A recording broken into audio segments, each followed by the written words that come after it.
Bismillahirrahmanirrahim. Assalamualaikum warahmatullahi wabarakatuh. Majelis Hakim Konstitusi yang mulia, izinkan saya untuk menyampaikan sekedar pendapat saya mengenai pengujian yang diajukan oleh para pemohon terhadap pasal 284, pasal 285, dan pasal 292 Kitab Undang-Undang Hukum Pidana. Tentunya saya beranjak adalah pertama dari Pancasila sebagai dasar pandangan saya.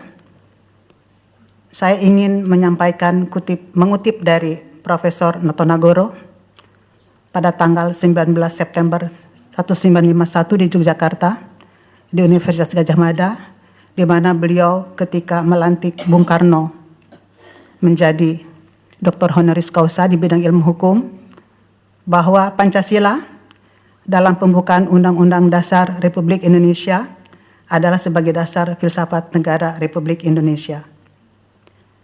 Tentunya sudah kita pahami semuanya bahwa Pancasila yang terdapat di dalam pembukaan Undang-Undang Dasar 45 itu adalah di dalam alinea keempat.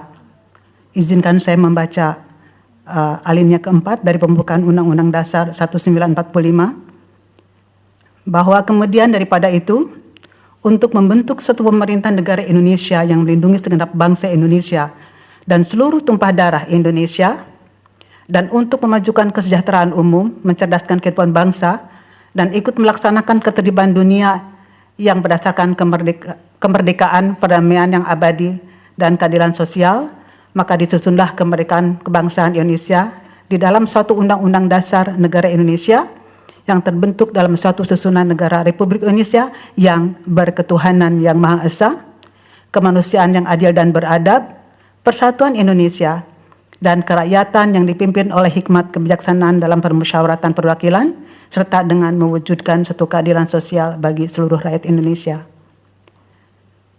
Kemudian saya ingin menyampaikan pendapat Hadzairin tentang pembukaan Undang-Undang Dasar 45 yang bermuatkan Pancasila, bahwa menurut Hadzairin, pembukaan Undang-Undang Dasar 1945 mengandung Pancasila, menguasai setiap garis hukum maupun yang tumbuh dalam masyarakat ataupun yang diciptakan oleh badan-badan legislatif dalam negara Republik Indonesia, malah menguasai setiap keputusan MPR sendiri.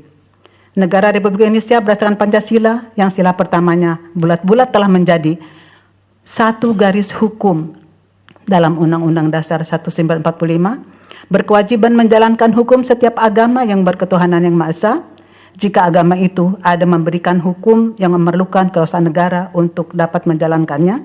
Selanjutnya negara juga berkewajiban mengindahkan kesusilaan masyarakat yang diberikan oleh setiap agama yang berketuhanan yang Maha Esa, kecuali dalam hal-hal darurat, yakni jika ada satu garis hukum yang bertentangan dengan sistem kenegaraan Pancasila, yang bukan negara Islam, bukan pula negara gereja, dan bukan pula negara Hindu atau negara Buddha. Saya tambahkan bukan juga negara Konghucu, karena waktu Prof. Hadzairin menulis ini belum Konghucu sudah dicabut. Pendeknya, menurut Hadzairin, negara Republik Indonesia bukan suatu negara teokrasi dan bukan pula suatu negara sekularistis. Kemudian saya juga ingin menyampaikan sebagaimana sudah diketahui semua bahwa Pancasila adalah sebagai sumber dari segala sumber hukum negara. Tentunya adalah sudah kita ketahui bersama bahwa dasarnya ada dalam pembukaan Undang-Undang Dasar 1945 alinea keempat. Kemudian pasal 1 ayat 3 Undang-Undang Dasar 1945 yang menentukan bahwa negara Indonesia adalah negara hukum. Kemudian juga dalam pasal 29 ayat 1 Undang-Undang Dasar 1945 menentukan bahwa negara berdasar atas ketuhanan yang Maha Esa. Saya ingin juga mengemukakan tafsiran Hadzairin atas pasal 29 ayat 1 ini, yang kurang lebih adalah hampir sama dengan tafsiran beliau terhadap pembukaan Undang-Undang Dasar 45, tapi ini terkait dengan pasal-pasal yang sedang diajukan oleh para pemohon. Menurut Hadzairin, tafsiran terhadap pasal 29 ayat 1 Undang-Undang Dasar 1945, bahwa di dalam negara Republik Indonesia tidak boleh terjadi atau berlaku sesuatu yang bertentangan dengan kaidah-kaidah Islam bagi umat Islam, atau yang bertentangan dengan kaidah-kaidah agama Nasrani bagi umat Nasrani, atau yang bertentangan dengan kaidah-kaidah agama Hindu bagi umat Hindu, atau yang bertentangan dengan kesusilaan agama Buddha bagi orang Buddha, atau yang bertentangan dengan agama Konghucu bagi pemeluk agama Konghucu. Yang kedua, menurut Tazairin, negara Republik Indonesia wajib menjalankan syariat Islam bagi orang Islam, syariat Nasrani bagi orang Nasrani, syariat Hindu bagi orang Hindu. Sekedar menjalankan syariat tersebut memerlukan perantaraan kekuasaan negara. Syariat yang tidak memerlukan bantuan kekuasaan negara untuk menjalankannya, dan karena itu dapat sendiri dijalankan oleh setiap pemeluk agama yang bersangkutan, adalah menjadi kewajiban pribadi terhadap Allah bagi setiap orang itu yang dijalankannya sendiri menurut agamanya masing-masing. Nah, tentunya hal ini adalah Pancasila sebagai sumber segala sumber hukum negara juga dimuatkan di dalam Undang-Undang Nomor 12 Tahun 2011 tentang pembentukan peraturan perundang-undangan di dalam pasal 2. Mohon maaf, bukan saya menggurui, ini hanya untuk sebagai basic saya dalam pendapat saya berikutnya. Pasal 2 Undang-Undang Nomor 12 Tahun 2011 menentukan bahwa Pancasila merupakan sumber segala sumber hukum negara. Begitu juga di dalam penjelasan pasal 2 yang kurang lebih adalah sama dengan pembukaan Undang-Undang Dasar 45, tetapi ingin saya sampaikan adalah menempatkan Pancasila sebagai dasar dan ideologi negara serta sekaligus dasar filosofis negara, sehingga setiap materi muatan peraturan perundang-undangan tidak boleh bertentangan dengan nilai-nilai yang terkandung dalam Pancasila. Tentunya hal ini dalam menentukan Pancasila sebagai sumber hukum negara, lalu sumber bahan hukumnya seperti apa, itu terdapat di dalam TAP MPR nomor 4 tahun 99. Nah, ternyata setelah saya mengkaji dari Undang-Undang Nomor 17 tahun 2007 tentang Rancangan Pembangunan Jangka Panjang Nasional, TAP MPR tersebut adalah masih berlaku. Jadi pada intinya adalah juga sesuai dengan pendapat Tengku Muhammad Radi, bahwa sumber bahan hukum pembentukan hukum di Indonesia adalah hukum adat, hukum agama termasuk hukum Islam, hukum warisan nasional atau hukum barat termasuk hukum barat yang kontemporer, asal saja sesuai dengan falsafah bangsa kita yaitu Pancasila. Kemudian sekarang saya ingin masuk kepada pengertian zina. Saya melihatnya dari 3 sistem hukum yang menjadikan sumber bahan hukum tadi bagi pembentukan hukum nasional di Indonesia. Pertama adalah menurut hukum adat. Saya di sini mengambil hukum adat di Bali. Mohon maaf, saya bukan pakar hukum adat sebetulnya, tapi saya ingin menyampaikan hal ini. Bahwa di dalam pasal 359 Kitab Adigama merumuskan tentang logika sanggraha adalah hubungan cinta antara seorang laki-laki dengan seseorang wanita. Kemudian di Bali pun ada namanya delik kesusilaan sebut dati krama, yaitu hubungan seksual antara laki dan perempuan yang keduanya terikat perkawinan dengan yang lain. Kemudian yang berikutnya tentang gamama,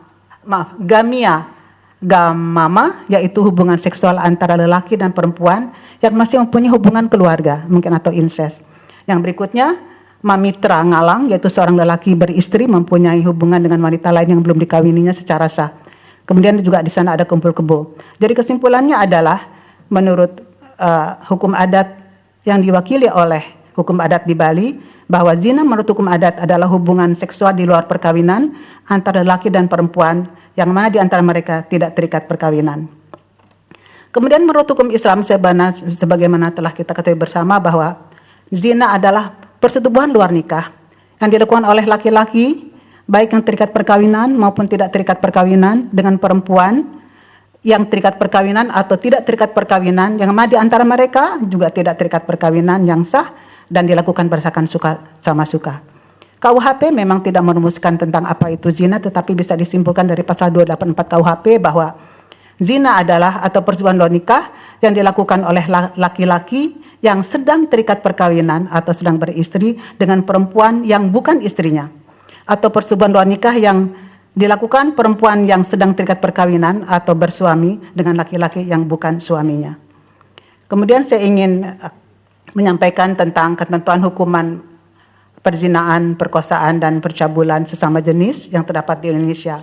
Pertama, sebagaimana telah kita ketahui bersama bahwa Kitab Undang-Undang Hukum Pidana adalah dahulu Wetboek van Strafrecht ini adalah diundangkan di Indonesia atau berlaku di Indonesia pada tanggal 1 Januari 1918 pada masa penjajahan Hindia Belanda. Di dalam pasal 284 KUHP seperti yang diajukan oleh para pemohon, bahwa ditentukan dihukum penjara selama 9 bulan lelaki yang beristri berbuat zina yang diketahuinya bahwa pasal 27 Kitab Undang-Undang Hukum Perdata berlaku padanya. Yang berikutnya adalah perempuan yang bersuami berbuat zina. Kemudian pada pasal 284 ayat 1 angka 2A, laki-laki yang turut melakukan perbuatan zina sedang diketahuinya bahwa kawannya itu bersuami. Pasal 284 ayat 1 huruf B, perempuan yang tidak bersuami yang turut melakukan perbuatan itu sedang diketahuinya bahwa kawannya itu beristri, dan pasal 27 Kitab Undang-Undang Hukum Perdata berlaku pada kawannya itu. Kemudian dalam pasal berikutnya tidak saya bacakan. Saya langsung ke rumusan pasal 285 KUHP tentang perkosaan, bahwa barang siapa dengan kekerasan atau ancaman kekerasan memaksa perempuan yang bukan istrinya bersetubuh dengan dia, dihukum karena memperkosa dengan hukuman penjara selama-lamanya 12 tahun. Di dalam pasal 292 KUHP, ditentukan orang dewasa yang melakukan perbuatan cabul dengan orang yang belum dewasa dari jenis kelamin yang sama, sedang diketahuinya atau patut harus diduganya hal belum dewasa itu, dihukum penjara selama-lamanya 5 tahun. Itu di dalam KUHP. Nah, kemudian saya juga ingin menyampaikan tentang bagaimana di dalam hukum adat. Saya menyampaikan tentang pendapat Terhar dan Imam Sudiat, bahwa saya mungkin menyampaikan akibatnya dulu dari zina itu anak yang dilahirkan di luar perkawinan dalam beberapa lingkungan hukum masyarakat adat adalah mempunyai hubungan hukum dengan perempuan tidak menikah yang melahirkannya. Itu ada di Minahasa, Ambon, Timor, dan Mentawai. Menurut Terhar dan Imam Sudiat, bahwa di tempat-tempat lain terdapat penolakan yang keras dari masyarakat terhadap ibu yang tidak menikah beserta anak yang dilahirkan di luar perkawinannya itu. Pada awalnya dahulu, menurut Terhar dan Imam Sudiat, mereka diasingkan dari masyarakat, dibunuh, atau dimatikan lemas, atau ditenggelamkan, atau diserahkan kepada raja sebagai budak. Jadi mereka dipindahkan ke golongan orang-orang yang asing bagi masyarakat yang bersangkutan. Tapi kemudian sekarang ada aturan-aturan adanya kawin paksa, yaitu perempuan hamil luar nikah itu dinikahkan dengan laki-laki yang ditunjuk oleh perempuan tersebut untuk menjadi suaminya. Kemudian juga diadakan kawin darurat, yaitu perempuan hamil di luar nikah dikawinkan dengan laki-laki yang mungkin itu bukan ayah biologis atau yang memiliki sperma, supaya ketika dilahirkan anak tersebut adalah mempunyai bapak. Ini disebut di Jawa disebut nikah tambelan, kalau di Bugis disebut patongko sirik. Nah, tetapi ingin saya sampaikan di sini bahwa di Sumatera dan Bali, ini menurut Profesor Hilman, bahwa masih menjatuhkan hukuman terhadap lelaki yang menghamili perempuan agar mengawininya. Di Bali, hukuman dijatuhkan terhadap laki-laki yang menghamili perempuan karena dia tidak mau mengawininya. Nah, Supomo juga mengumpulkan hal yang sama, itu di Jawa Barat, tidak usah saya bacakan. Kemudian saya ingin menyampaikan ini tentang pendapat dari Imade Suwarte, mengemukakan dalam pasal 359 Kitab Adigama, yang menentukan bahwa logika sanggraha adalah hubungan cinta antara seorang laki-laki dengan seorang wanita, namun pihak laki-laki tidak melanjutkan cintanya atau tidak setia akan janjinya karena takut akan dipersalahkan. Maka ia mencari upaya untuk menghindarkan diri dari kesalahannya, di mana pihak pria mengaku diperkosa oleh si wanita. Kalau demikian halnya, maka sepatutnya dihukum denda sebesar 24.000 uang kepeng. Nah, ini memang ada perkembangan berikutnya di peradilan di Bali, bahwa mengenai logika sanggraha itu merupakan tindak pidana material karena kehamilan merupakan syarat untuk dapat diajukannya tuntutan logika sanggraha tersebut. Kemudian saya ingin menyampaikan di sini, ternyata di Indonesia saya menemukan beberapa tahun tentang perundang-undangan Majapahit yang berlaku pada abad ke-13 dan abad ke-14 Masehi tentang ketentuan hukuman terhadap pelaku perzinaan, perkosaan, dan percabulan sejenis kelamin. Di sini dalam pasal 199, ini terjemahkan oleh Profesor Dr. Slamet Mulyana tentang perundang-undangan Majapahit. Dalam pasal 199 itu mengenai larangan meniduri istri orang lain, ditentukan bahwa barang siapa meniduri istri orang lain setelah mengikutinya sampai di rumah perempuan itu, karena ia berminat kepadanya, dikenakan pidana mati oleh raja yang berkuasa. Begitu juga larangan percabulan, hukumannya adalah denda 4 tali, supaya menyingkat saja. Nah, ini larangan perkosaan, mungkin ini kalau ini saya bacakan bahwa siapapun, guru, anak-anak, orang yang telah lanjut usianya, brahmana, cendekiawan, dan semua orang yang dipandang pendeta seperti orang banyak, jika melakukan tatayi atau kejahatan, kemudian perbuatan itu terbukti, maka ia akan dikenakan hukuman mati. Itu ada dalam pasal 205 dari Perundang-Undangan Majapahit. Apa yang disebut tatayi? Yaitu membakar rumah orang, terutama membakar rumah raja yang berkuasa, meracuni sesama manusia, menenung sesama manusia, mengamuk, memfitnah raja yang berkuasa, merusak kehormatan wanita. Barang siapa menjalankan salah satu dari 6 kejahatan di atas, tidak layak diampuni oleh raja yang berkuasa. Jika kesalahannya terbukti, harus dipidana dengan pidana mati tanpa proses apapun. Larangan homoseksual terdapat di dalam pasal 17 dari Perundang-Undangan Majapahit, yaitu baik orang kedi, artinya di sini homoseksual, pencuri maupun pendusta, jika telah terbukti, dikenakan hukuman mati oleh raja yang berkuasa. Barang siapa menghalangi atau menundukkan orang yang mendapat perintah untuk menjernakan orang kedi, dikenakan denda 4 laksa oleh raja yang berkuasa. Setelah membayar denda, maka orang itu pun dikenakan pidana mati. Nah, ini diantaranya ada beberapa peraturan dalam Undang-Undang Majapahit. Begitu juga di dalam pasal 214, jika ada wanita mengawinkan atau menyuruh kawin temannya perempuan, jika ada wanita yang hidup bersama dengan wanita lain yang lari dari kejaran suaminya, jika ada wanita yang memberi tempat kepada wanita yang lari, 3 macam wanita itu dikenakan denda 4 tali oleh raja yang berkuasa. Nah, ini juga ada ternyata larangan perzinaan juga terdapat di dalam Serat Angger-Angger Jawi yang berlaku di Kerajaan Surakarta dan Yogyakarta pada tahun 1766.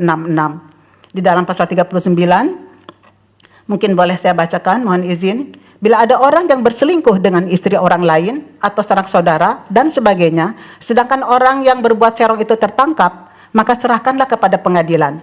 Jika sudah jelas, dipaksa oleh Ngabehi Among Praja, segera diteruskan ke pemerintah dan Adipati Sosrodiningrat yang akan menjatuhkan hukuman 50 real kepada orang yang bertindak serong tadi.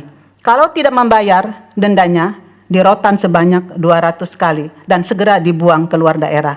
Ini ada beberapa peraturan berikutnya, tapi mungkin untuk menyikat waktu, saya bacakan sampai ketentuan tersebut saja.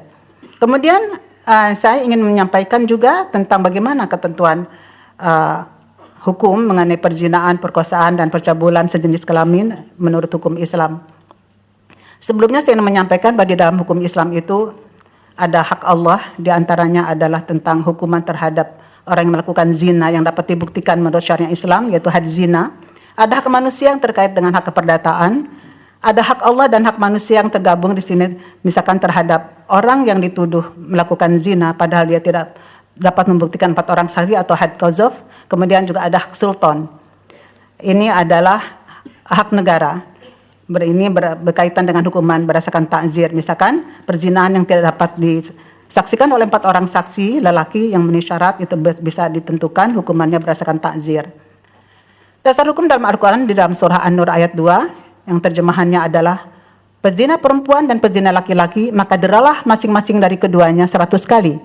Dan janganlah belas kasihan kepada keduanya, mencegah kamu untuk menjalankan agama Allah jika kamu beriman kepada Allah dan hari kemudian, dan hendaklah pelaksanaan hukuman disaksikan oleh sekumpulan dari orang-orang yang beriman. Begitu juga perbuatan mendekati perbuatan zina pun sudah dilarang dalam surah Al-Isra ayat 32.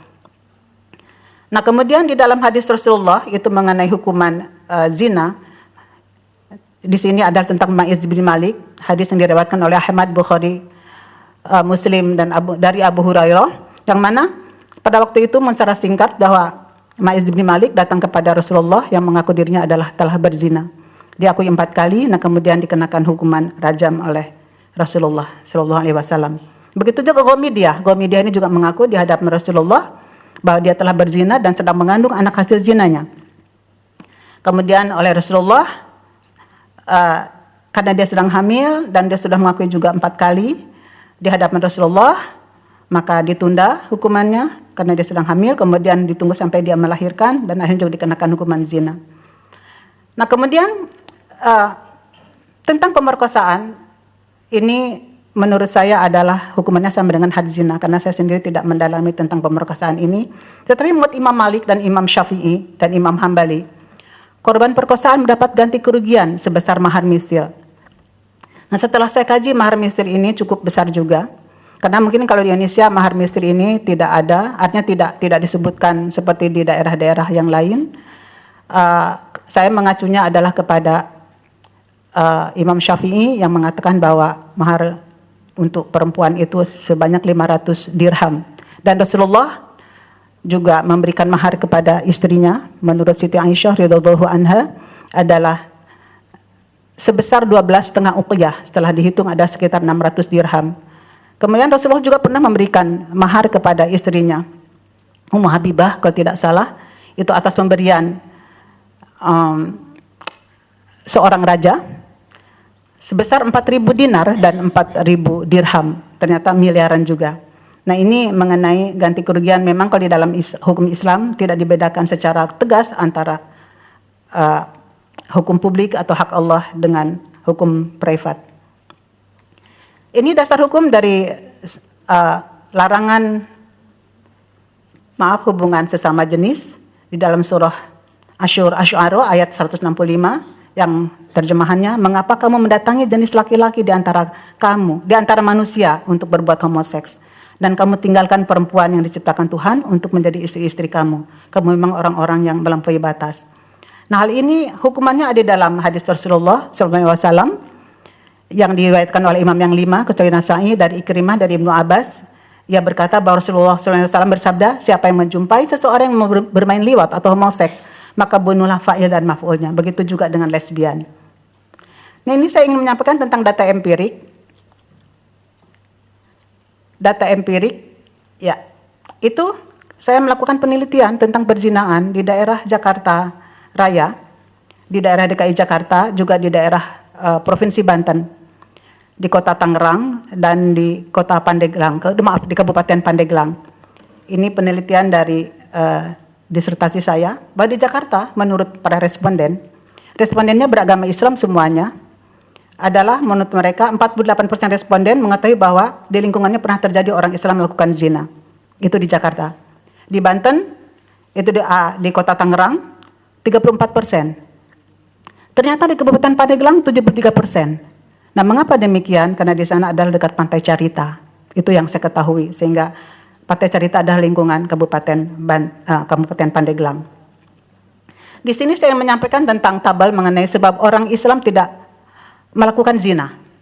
Pertama adalah karena kesadaran dan ketaatan orang Islam menjalankan hukum agama Islam yang melarang zina itu di Jakarta diberikan oleh 63% responden.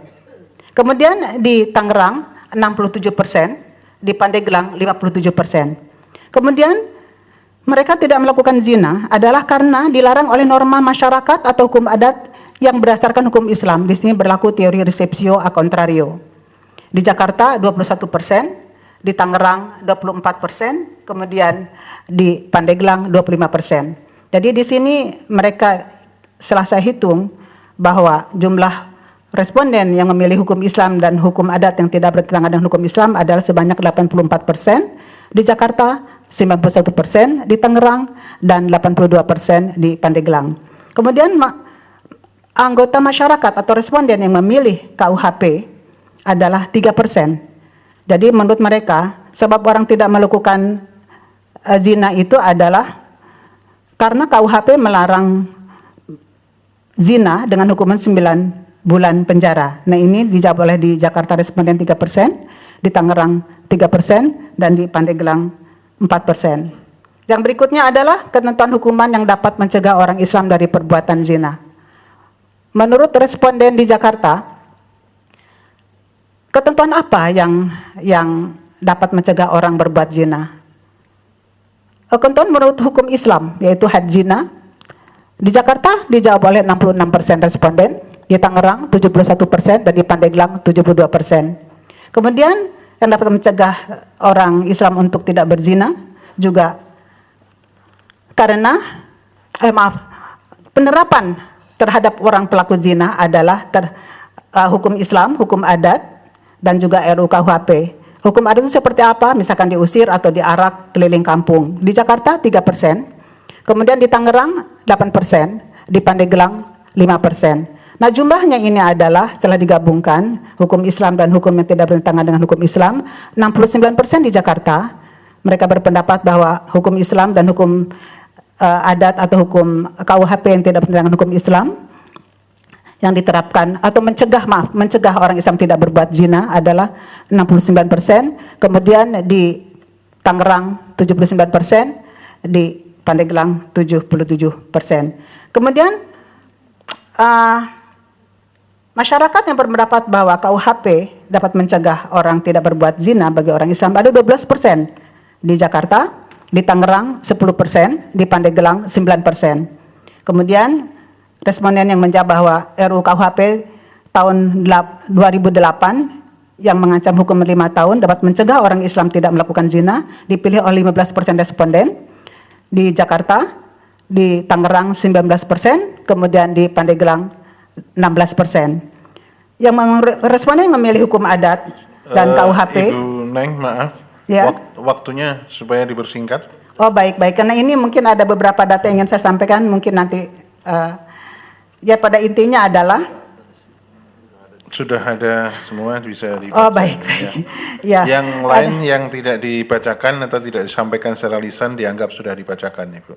Oh, baik. Ini saya juga menyampaikan tentang teori hubungan hukum Islam dengan hukum adat dan hubungan hukum Islam dengan hukum adat dan hukum barat. Ada 5 teori. Teori resepsio in complexu, teori resepsi exit, teori resepsio a contrario, dan teori yang saya temukan sendiri, teori neo resepsio a contrario.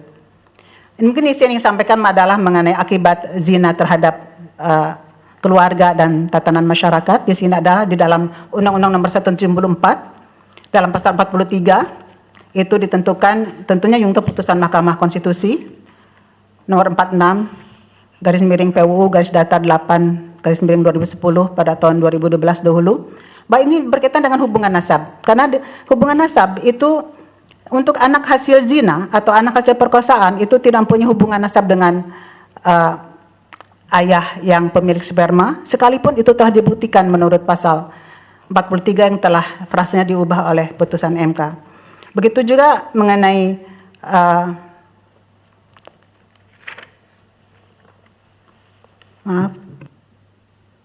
mengenai hukum adat juga sama, bahwa anak hasil zina itu menurut Supomo adalah hanya punya hubungan hukum dengan ibunya dan keluarga ibunya saja. Nah, sedangkan menurut hukum Islam di sini sudah saya sampaikan tadi, kalau di dalam, mungkin sini saya ada yang tertinggal, kalau di dalam hukum barat tentunya itu bisa dilakukan pengakuan terhadap anak hasil zina tersebut yang kedudukannya dalam hukum kewarisan dia tidak sebanyak seperti anak sah. Nah, hubungan darah ini perlu saya sampaikan.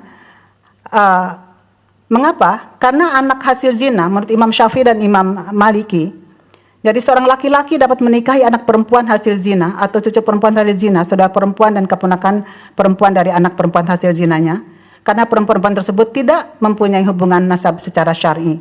Tapi berbeda dengan Imam Hambali dan Imam Hanafi di sini. Jadi kalau tentang waris-mewaris, memang di antara mereka sudah ditentukan tidak bisa saling mewaris, sehingga ditentukan dalam kompilasi hukum Islam pasal 186. Kewarisan sudah saya sampaikan. Kemudian berkaitan juga dengan Undang-Undang Perlindungan Anak, karena di sini adalah di dalam Undang-Undang Perlindungan Anak dihubungkan dengan PP nomor 54 tahun 2007 tentang pengangkatan anak, ada syarat untuk orang menjadi calon orang tua angkat, yaitu bukan merupakan pasangan sejenis. Jadi tidak boleh pasangan sejenis melakukan pengangkatan anak. Kemudian juga di dalam, saya juga mengkaji dari undang-undang yang lain, yaitu Undang-Undang Kesehatan, Yungto PP atau dihubungkan dengan PP nomor 61 tahun 2014 tentang kesehatan reproduksi, ternyata Reproduksi dengan bantuan atau kehamilan di luar cara alamiah hanya dapat dilakukan oleh pasangan suami istri yang terikat dalam perkawinan yang sah. Artinya pasangan sejenis juga tidak boleh, berzina juga demikian. Di Malaysia, nah kemudian di sini saya juga ingin menyampaikan bahwa menurut saya berdasarkan keterangan di atas bahwa Pancasila adalah sebagai dasar ideologi dan filosofis bangsa dan negara Indonesia dan seterusnya. Kemudian pasal 24 KUHP itu tidak memberikan peluang bagi banyaknya anak hasil zina yang dilahirkan.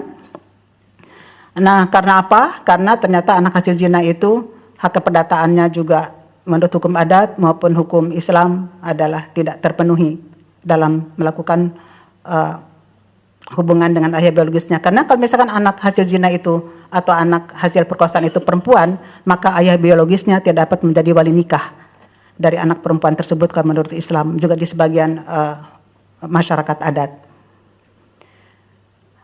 Mungkin ini tidak saya bacakan semua, Yang Mulia, bisa diperdalam di dalam diskusi nanti, ya Yang Mulia. Baik. Yang pada intinya adalah bahwa saya, ini juga sudah saya rumuskan, rumusan-rumusan frase yang harus diubah di dalam halaman-halaman atau slides berikutnya.